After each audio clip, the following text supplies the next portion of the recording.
From Hong Kong, this is Mea Culpa, the Lessons Learned from Startups podcast, based upon the Postmodern Conference, where founders, investors, lawyers, and mentors share their stories about working on, with, or for startups. Today, we have Colin Hayhurst. Colin Hayhurst is the founder of Mojik, a privacy-first search engine. Welcome, Colin. Good evening, Jeffrey. Nice to talk with you. Colin, you're in London, or at least in England? Very close to London, yeah, just south. Okay. So for you, while we're recording, for you it's very early morning. What was the first thing you did this morning when you woke up in your startup journey life? What is it? How does your day normally start? Oh boy, I commuted across the house to the office and checked the monitorings that we have on things that come up on Mojik. Some alerts and see if there's something that needed immediate action. Obviously, where we have users across the whole globe, so all time zones. And there's just 7 of us, so we don't have we don't have people in all the time zones, obviously. Okay. Can you tell me a little bit about Mojik? What does it do, and where did the idea, or at least the start of Mojik, came from? Yeah. So I guess the first thing to clarify is I'm not the founder. I'm the CEO. Mojik is a search engine, and when we say, I want to emphasize that it's a real search engine. So most of the so-called search engines aren't search engines; they're search services where they're actually using the search results and often the ads provided by just a very few search engine companies, of which there's very few. In fact, I might even name all of them. So there's Google, Bing, Yandex in Russia, Baidu, Sogu in China. There's Gigablast in New Mexico, which is one guy, and there's Mojik in the UK. They're the only search engines that are kind of covering, I suppose, looking to cover internationally. Actually, we're just English language, but so are some of the others. So Mojik is a search engine. We crawl the internet, we index web pages, and we provide search results. So obviously that's a big job. But our founder Mark actually started this project back in 2004 as a hobby, and actually in 2005 he realized that there was a need for a search engine which was provided privacy. So he made the decision, when he opened up the service for users to actually make it private. He wouldn't track anything other than basically the search queries and some simple metrics like what country the queries coming in from. And he's stayed with those principles ever since. And so he's been on a 16, 17-year journey now to actually build a search engine keeping to those principles. And he's pretty much built everything up from scratch himself, written until recently he'd written all the code, and he only uses the curl open source. Everything else is written from the ground up, so we're a kind of independent. The only thing we don't have is our own data center, so we're actually using a UK's greenest data center, but the servers are our own, and the whole software stack is our own. So we're actually, when we talk about real search engines, as I call them, we're the only search engine which doesn't track users, and so that's what we, that's the value we provide. And Mark actually, he's raised money from people. He's never gone out to raise money, but he's raised money from people who kind of put faith in him, backed him for the long term. But the start of last year, he raised a large round from one single investor who and said, look, I want you to take this to market now and build a business. So he put some money in, and a large chunk of money in, and then basically one of the first tasks was to find a CEO, and which was obviously me, and the investor then followed in with another round. So we're now sort of going to market, if you like. And my role is to build out the business model for that and turn this into a sustainable business. Okay. Mojik is very focused on privacy. That is an issue, as we know it. But 2004, then at that point a lot of people were not thinking about that, right? That's What right. Yeah, yeah. what was Mark's background where that he said at that point, like, hey, I have to do this because this Mhm. is going to be an issue in the future? Yeah, it's a good question. There's two answers to that. I think, firstly, I knew about Mojik a few years ago, and frankly, I'd heard about it, and I was offered an introduction to Mark, and I didn't know, and thought the guy must be crazy, right? Taking on Google, right? And but actually, he's not crazy at all. He's actually, having worked with him now closely for nearly a year, he's really a visionary guy, and he saw that vision back in 2005, which is very early. But the second answer is, he just, he was looking at search queries and thought, these searches, people surely don't want, they want to be doing them in private. So he made that decision early on, when obviously wasn't getting a lot of searches. You could watch them going across the screen, right? So he's held with that vision ever since. I think he's actually, I wouldn't say he's a private person himself, but he's not interested in. He's got no kind of ego, really. He's just not. He doesn't. He's not interested in a public profile. I mean, part of my job description is basically to be the front for the company, because he really doesn't want to do that, because he's just got no interest in actually having a. I mean, you can find him, out there in the public. He's got profiles and things, but he's not active on social media or anything at all. So I guess it's a combination of those three things. Okay. Okay. There are, of course, like, especially now, privacy is way more of an issue, or at least on the top of mind of a lot of people. So, what I hear is that also all the people using like services like DuckDuckGo and other search engines. Just a quick comparison: Mm, why use Mojik and not yeah. everybody else? Yeah, that's a very good question. And obviously, people kind of home in on the privacy aspect that we provide, and that was kind of the Mark's initial sort of ideas and vision back, before anybody else had these ideas. But we see, uh, taking the business forward, and we see that the situation is, much more than that. It's not about just about privacy. It's about kind of liberty from big tech, autonomy, innovation. I mean, if we look at Google, there's, obviously they did an amazing job. I mean, I was a user of Alta Vista a long time ago, and when Google came along, yeah, I mean, they made their search engine was great, but they haven't done a lot of innovation on the search for a long time. Um, and only if you've got a search engine, the full stack, can you do those type of innovations. So we've got some innovations which we're working on, which will be new, which companies like DuckDuckGo and Quanti, Cozier, Start Page won't be able to do, because they're basically getting their results, well, mostly from Bing. Start Pages from Google, so they have to take the search results and answers that they're provided by those companies. But I think there's and also uh, there's the there's a lot of choices are made in actually how you provide search results. So I think our view is that there should be, plenty of choices of search results, and that would be better served by having more search engines, because if you're taking results, as DuckDuckGo do, from Bing, for instance, you're having to accept the ranking, the indexing that Microsoft are making and the ranking that they provide. Whereas what we can do is we can actually we if you use Majid, you'll get very different results from Google and Bing and DuckDuckGo and Startpage and all those.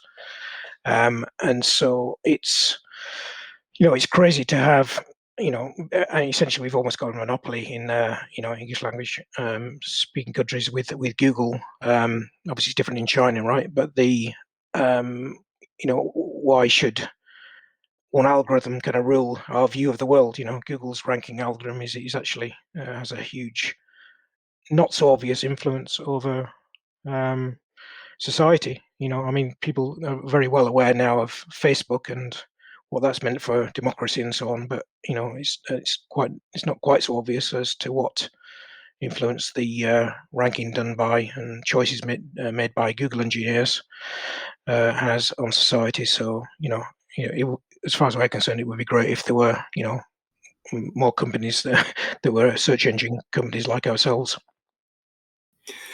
I also know that Mojik now indexes over 3 billion pages. Any chance how much of a percentage that is of the World Wide Web, as we call it? Yeah, I don't think anybody knows the answer to that question. I mean, there's Google aren't also not transparent at all about what they index, although they're having to disclose some of this information now to governments as the regulators come in. I mean, you'll see different numbers. I mean, if you look at Google's kind of statements in the past, they talk about indexing trillions of pages, but I don't believe that's true at all. There's some independent studies that academics have done. Actually, a Dutch researcher actually did, and that was something saying it was around 80 billion that Google do. But the CMA, which is the UK government regulator, have collected some evidence from Google, which nobody else has seen, I believe, and they're saying it's somewhere around 300. I can't remember the actual number. It was around 300 billion. If I remember right. So there's that kind of scale. So so at the moment we're only indexing like 1% of what Google are doing, but Bing are doing. I think if I remember the number that the CMA said was about 80 billion. In the same study. So Bing are actually I might get my numbers wrong. It's like a quarter of the size of the index of Google. So yeah, that's the kind of numbers that we're looking at. Mm-hmm. Okay. Before Mojik, you also had entrepreneurial experience, right? But also at that point, you had some angel investment experience. Can you tell me a little bit, because on your profile you say I'm not doing any angel investments anymore. Mm-hmm. What was your decision not to do angel investments? Yeah, so I didn't do a lot of angel investing. I did two investments actually, but because that was on my profile, I'm constantly getting bombarded by people who, even though I say I don't do them, they still contact me. I guess I got on some database somewhere. So why did I stop? I mean, basically, I stopped because so I had a company which I kind of co-founded back in the 80s, which we bootstrapped. And had a really great exit in 2005, and I had some money from that. I didn't, I didn't have enough money from that to do the things that I want to do in terms of supporting my family and so on to actually comfortably say I can make 10 investments, which is kind of what the general thing is, and you need a portfolio, right? And making 10 investments would have been a bit uncomfortable. So but however, I wasn't going to make any investments at all. So I actually, cut a long story short, I ended up making two small investments. And really, there were more cases of the kind of two. There were two sort of young entrepreneurs who I just thought were absolutely amazing, and I wanted to kind of help them, to be honest, as much as anything. So. But yeah, before that, the sort of 5 years after I sold the first company, I spent 5 or 6 years or so helping on startups raise investment money, set up an angel group. I was mentoring lots of founders, helping do business plans and pitches and so on. So and that was at the time, very much at the time when startup the startup ecosystem was starting up in London. So saw the rise of that, and it was a very interesting time. And yeah, so I made those two investments, and then would have made any more, maybe not, but basically, cut a long story short, I got involved in one of those two investments because I had to, because it turned out so the second investment I made was a couple of young guys, and the guy who's looking at the business side, the marketing side, he turned out to be he had his hand in the till, so we had to. Yeah, so we kicked him out, and then and James, the technical guy, said, "Well, so what we're going to do now?" I said, "Well, okay, I'll come in and work full time on the business," and that was it. So I was then full time again working on that. And then that was an interesting journey, which led to what I'm kind of doing now in a funny way. So you're an angel investor in a startup, one of the business co-founders, I guess, at that point, wasn't performing. So that one had to leave the company and you stepped in. What was that for, like, the experience? Like, how do you go about? Because Yeah.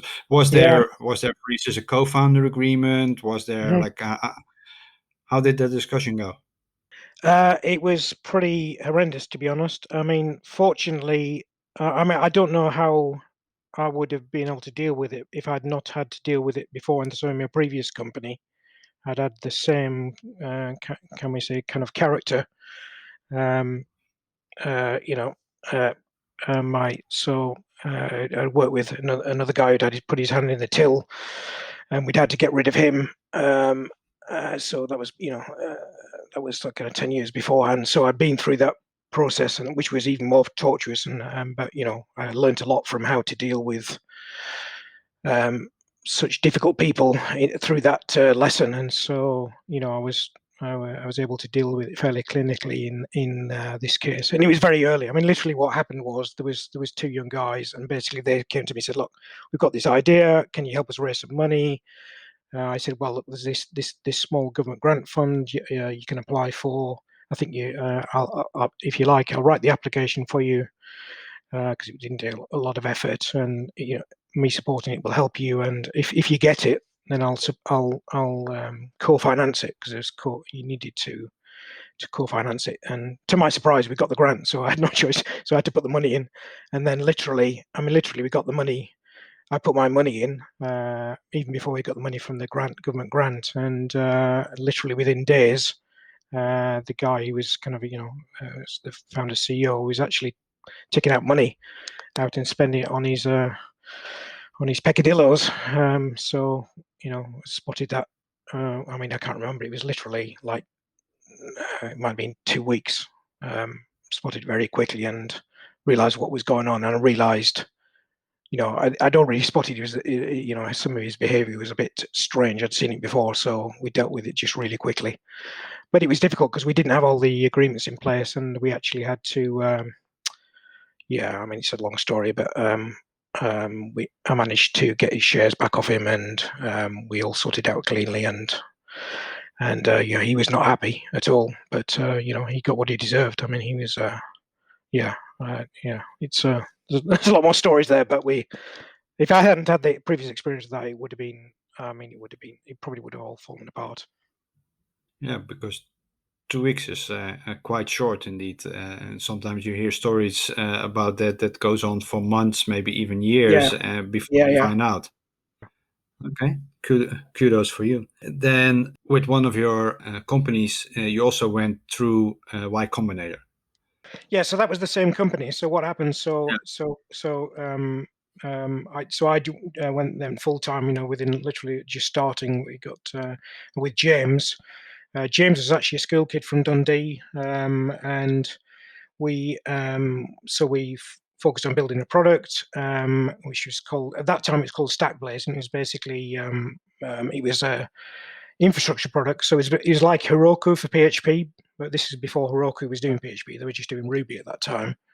And so we saw a gap in the market, and James is an incredible developer. He'd been developing since he was 9 or something, and he knew more about PHP, as much about PHP as anybody. And so he wanted to build something like Heroku from PHP, but from the infrastructure layer. So it was something like it's more like an EC2, Amazon EC2 web services for PHP applications. And so we built that, and he did the coding. I did it, kind of everything else, and we launched that, and we got quite a decent proof, if you like, beta users. We weren't charging, but it was kind of proof, some traction, and quite quickly, after we launched the product, and that kind of led to us getting into Y Combinator off the back of that. So yeah, so we went through Y Combinator, which we can talk about. That was a pretty brutal experience, to be honest. But what happened with that? So that was going well, and we again, to cut a long story short, we we were hit by a big problem with that, which is that because we were selling infrastructure. We needed to buy IP addresses, and so the data center that we partnered with, we were using their servers, and setting about our stack on there in the virtual machines, and we wrote a new hypervisor. And but we needed to buy IP addresses, and the data center company, a company called OVH, which is a very big French company, they changed their policy literally overnight and wouldn't sell us IP addresses. It was nothing to do with us. It was just a change by the policy change at the company overall. But that kind of that hit us very hard. Basically we couldn't sell our software, right, because we couldn't get the IP addresses. So that basically, it didn't kill us instantly, but that was the fatal blow, if you like, which we never recovered from. We actually, James and myself, got very stressed out, and we pivoted, tried to build another product, but really that blow really knocked us out. We never recovered from, and eventually we said, look, we're both getting too stressed out. Let's shut down the company, return the money that was left, which to the investors, and let's shut it down and move on, which is what we did. It's quite interesting because quite often when people shut down the company, they do that at the end of the runway, right? You had issues with acquiring IP addresses. I guess that was also because there weren't that many IPv4 addresses available at the point, and probably IPv6 was not readily deployed back then, or maybe not compatible with your platform. No, that's absolutely correct. Except that IPv4 was run out. But we had to be able to support IPv4. We couldn't. You need to provide that, have those addresses to provide the service. So that was exactly the issue, and we knew that was going to be an issue. We expected it to be an issue, like 3, 4, 5 years down the stream, but it suddenly hit us. So. And then you try to pivot, but. What made you decide at that point, while you were still having obviously some money in the bank, some runway left, that you say like, hey, like this is not going to work. Let's put an end to this, and let's return the money, because that is probably not a very easy decision to make. Well, I mean, to be honest, we probably should have. When we returned the money, it wasn't a lot left. If I'm honest, we probably should have. Stopped at that point and not tried to do the pivot. We'd returned quite a bit more of the money, not a huge amount, but quite a bit more, and we wouldn't have wasted. I can't remember what it was now. Another 9 months, I think it was. Struggling on, but it's easy. We wanted to give it a shot, another shot. So. I'm sure the investors were happy for us to give another shot. There's no complaints from them at all. So, it could have worked out. But I think it was particularly hard for James. I mean, he was very young, right, and he was taking all the technical load. He's building a very ambitious product, and I think he's, at the end of the day, your health's more important than money, right? So I think. We did the right thing, but in hindsight, perhaps we should have shut it down earlier. And I think James will probably say the same. What was the reaction of the investors? Did they basically, in hindsight, had the same reaction? You should have closed earlier. No, they're fine. Oh, thanks for thanks for letting us know, and appreciate you sending the money back. Which is, I didn't say it's peanuts to us, but it is. I mean, you were talking about Andreas and Horowitz and SV Angel and stuff, right? So it's, I mean, they're doing portfolio investments. So they were in our Y Combinator batch. There were 82 companies, and they didn't even speak to all of us. They've done very well, because actually it turns out, even though that at the time that batch was known as the batch that broke YC, because it got too big and they cut down the size of the program on the next cohort. It's actually turned out like 10, well, it's now, let's see, 9 years later, it's actually looking like the most successful batch ever, funnily enough. But, it's, so they've done well. I mean, a batch, there's Coinbase, there was Zapier, Instacart, Clever, Mattermost, so it's actually looking like it was one of the most successful batches ever. So the investors have done fine, right? Yeah. Okay. Like quite often you hear founders talk about YC and trying to get in there. It's the top program Mhm. in the world. From your experience being in there, basically at that point, build a product, had to close it down. Is there still, as of today, any like network or alumni network that you can build upon, or is that all gone by the time you close the company? No. I think the network is there and it's useful. I mean, it's actually I haven't tapped into that network since I finished YC until actually recently when I rejoined Majik, and there's been a couple of occasions where it's been useful to tap back into the network. I mean, essentially, I kind of moved away from startups. I was kind of burnt out with it and went off to do technology transfer in universities. And a few other things. So I didn't really have a need to engage with it. I mean, you can so that network's there, but it's a big network of people, and people are successful. People are busy, right? So you can't, just because you got the network there, you're not necessarily going to reach people. But yeah, it could be, it's certainly been a little bit helpful already in Mojik, and it'll probably I can imagine it will be in the future.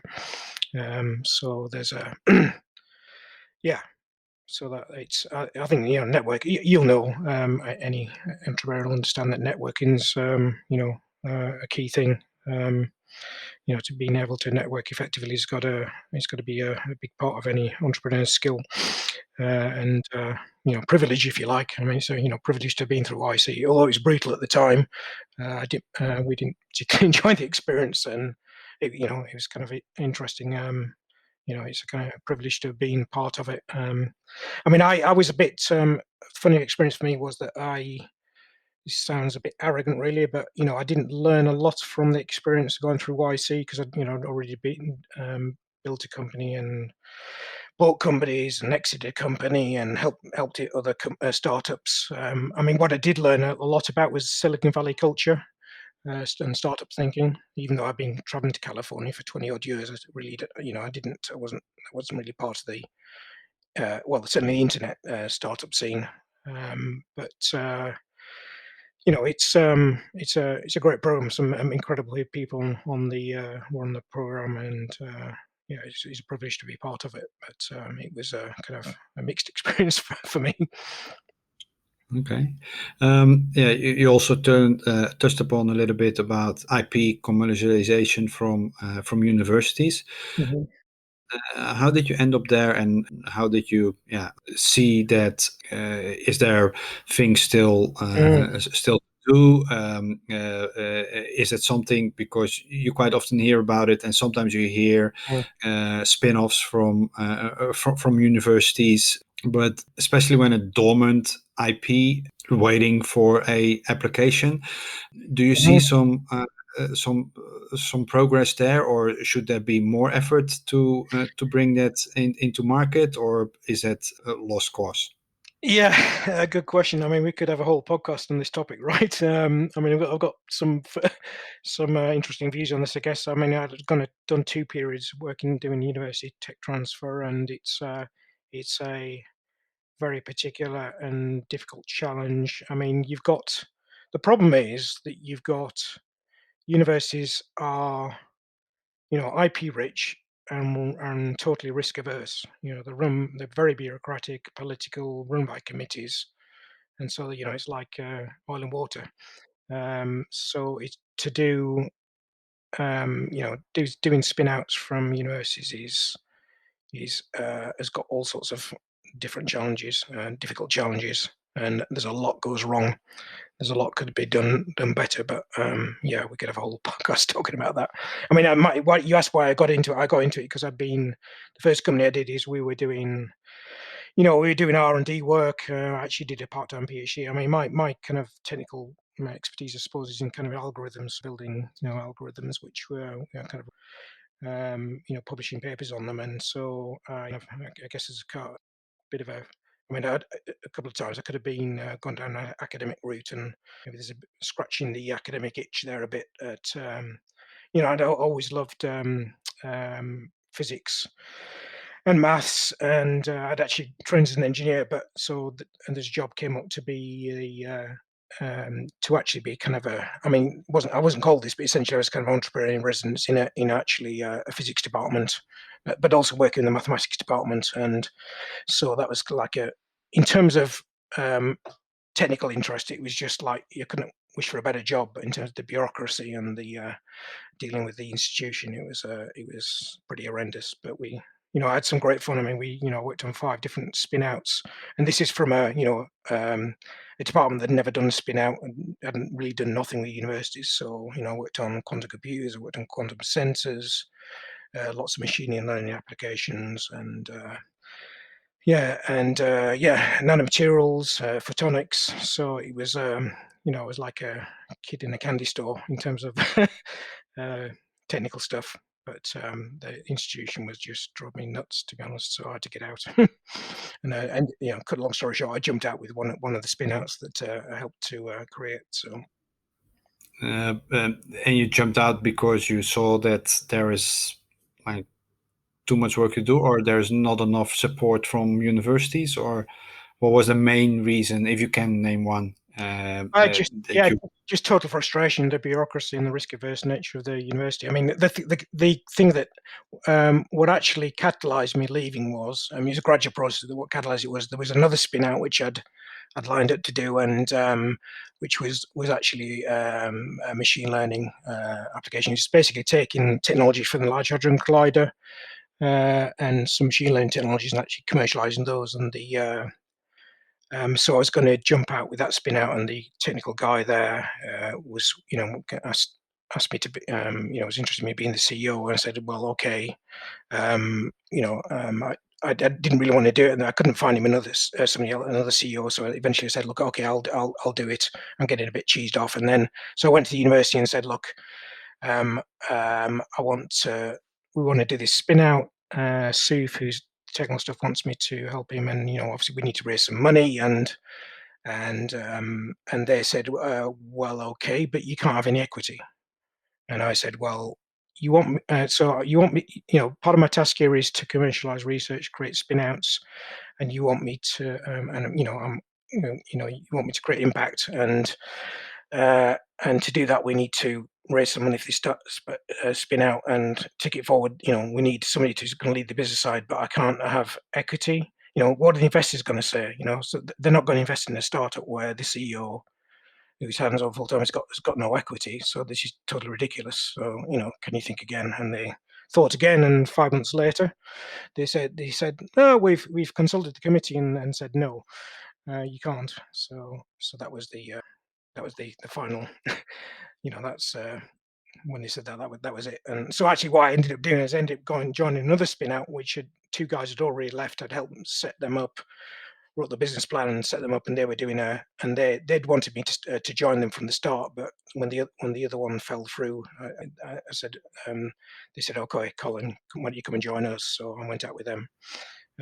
Obviously, Like, taking that experience, do you think there is a way for universities and a way to show the people who are making decisions over there, say M&O, money is no object, to make more of those spin-offs viable for commercial purposes, or don't you see any future for?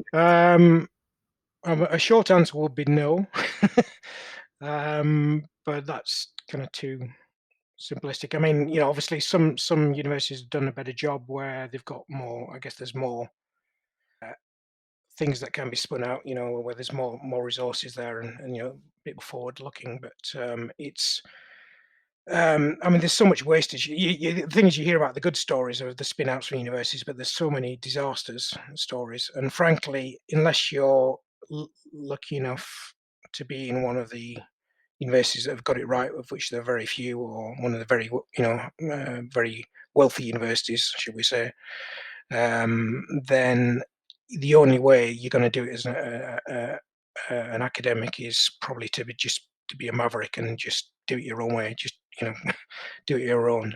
Just don't work with the institution, because they just slow you down and mess you around. As a generalization. Okay. And then that's sorry, just last point is, I mean, the government, UK government, and well, I know other governments, but the UK has actually taken a kind of leading role in this, is actually trying to create incentives for universities to do this so they actually get financial rewards for what's called impact, which includes spin outs. But so they've actually really tried, but those incentives aren't working. And frankly, I can't see that they will work. I mean, this kind of good intentions and a good try, but it's there's a lot of wastage. Okay. Thank you very much for those insights. What's next for Moji? Like, what's your next steps? Or Mhm. basically, what are you going to do the rest of this day after this recording? Hire a marketing team, Yeah. additional technology people. Like, Yeah. what's next? Yeah, what's next for Majik? So, yeah, I'm not sure what's next today, but every day is interesting and different.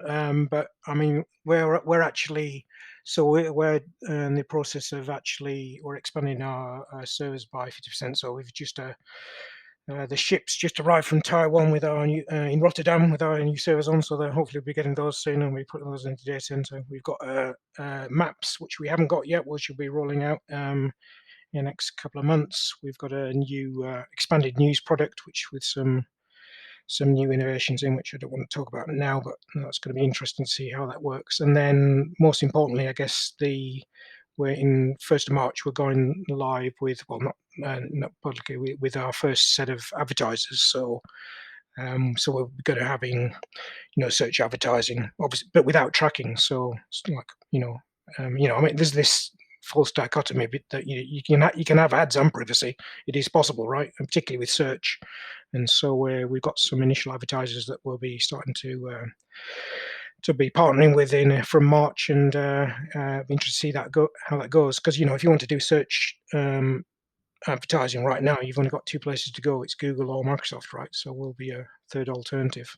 And we've got people who are approaching us now saying, look, we'd like to advertise with you. So it's going to be interesting few months ahead to see how that shapes up. Yeah, I'm definitely interested to see, and maybe at that point circle back in a couple of months to see how that is going. What is quite often heard advice that you've gotten, but actually you are not agreeing with when it comes to startups or building a company or a product? Yeah. What? So you mean like common advice, which I don't necessarily agree with? Yes. Yeah. So I mean, one that's always come up a lot is I don't think it's about advice, but you often hear probably more from entrepreneurs than from advisors is about like you can't find a domain name. I mean, I've yet to. I mean, I've helped a lot of people actually find domain names at .com, which they, when they didn't think they'd get one. I mean, there's just lack of imagination there. So if you can't find one, it's probably a lack of imagination. What else? Yeah, a very common one. I guess this is kind of what was a favourite one at YC. I don't know, certainly with PG. I don't know if it is now, but you need to. I would say you don't need to start a company with friends. Um, that's seems to be a common bit of advice, which I don't necessarily agree with. I mean, I'm not saying there isn't value in that, but I think it's a bit close-minded. Um, I guess another one actually. I guess this would come from particularly with the technology transfer background, and also is about. And often this you'll hear this from let's say naive investors is like you always got to patent stuff. You must patent stuff. I mean, I think patents sometimes it's good. Sometimes it's good to patent. Sometimes it's a very bad idea to patent. Yeah, so that's the three things. Okay. And what's something that's not a secret, but most people don't know about you? Well, there's plenty of things that are secret, but yeah. So yeah, yeah. I guess one of the things that projects I really enjoyed working on. This is going way back into the 90s, right? But I spent several years um, doing R&D and supporting engineers who were working on the International Space Station design, and that was people in worldwide in Japan, Russia, Europe, US. UK. So we were looking at the biggest engineering problem the International Space Station was space debris impacts. They were concerned about punches from space debris, and so there's a massive program went on looking into the design of that, and so I did a lot of work on that, and so yeah, which was great fun, and I managed. One of the bonuses of that is I got to visit all the space research station, main space research centres around the world, and work with the engineers who were working on those problems.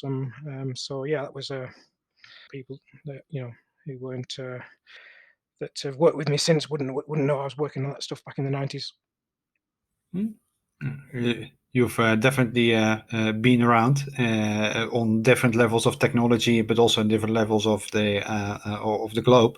If there's one thing you want people to take away from this talk, what is it? One thing. I'm only allowed one, is that right? You're only one. Yeah. Yes. Okay. Okay. Well, if you're doing a startup, you will have at least one near-death experience. I'm not Okay. to meet a startup which didn't have a near-death experience. I mean, if I haven't heard about it, it's because they don't want to tell you about it. Everybody goes through it. So when you go through that valley of death, I guess is the expression. Just know that everybody else has been through it. You're not unique.